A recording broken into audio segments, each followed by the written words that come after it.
Hello, it's Jim Hutchens for the Jerusalem Connection Truth Report for this week.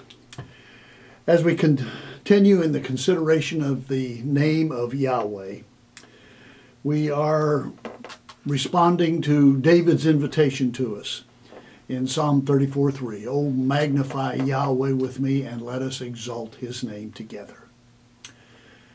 I want to focus on a passage, a couple of passages actually with the prophet Malachi.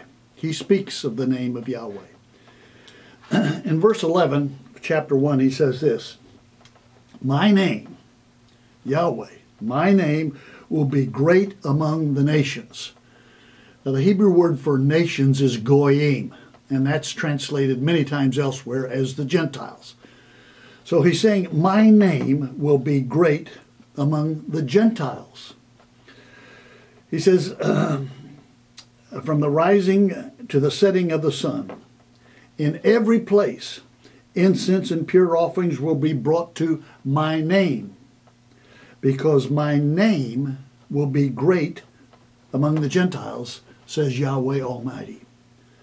Now this begs the question, how will Yahweh's name become great among the nations? Will it because the Jews have used that name, magnified that name, exalted that name, glorified that name? I don't think so. The rabbis have said, no, do not pronounce that name. It's too holy, it's too pure.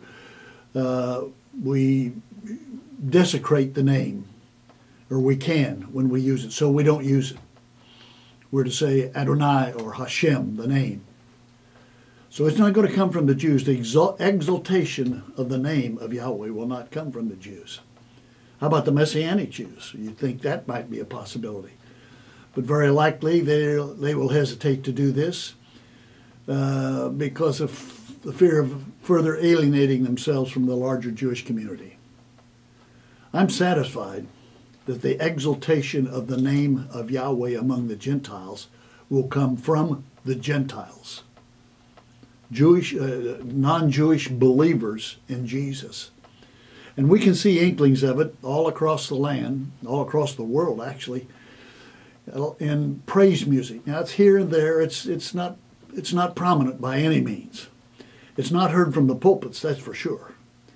But the day is coming where God will move on his people.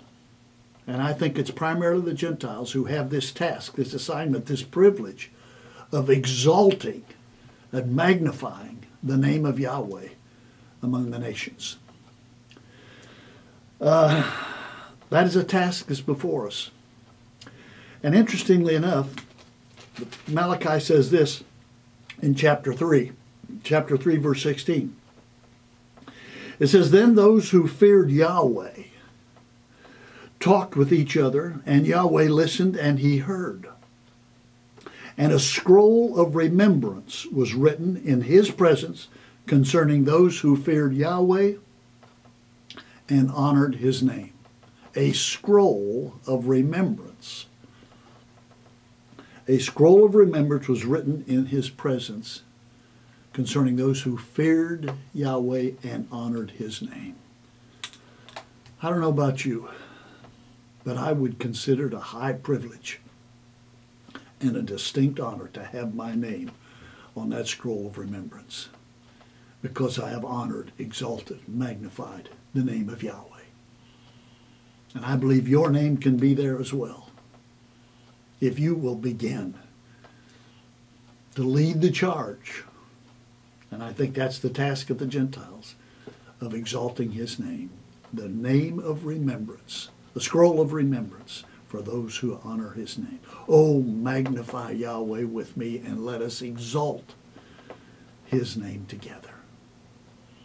And that's the truth.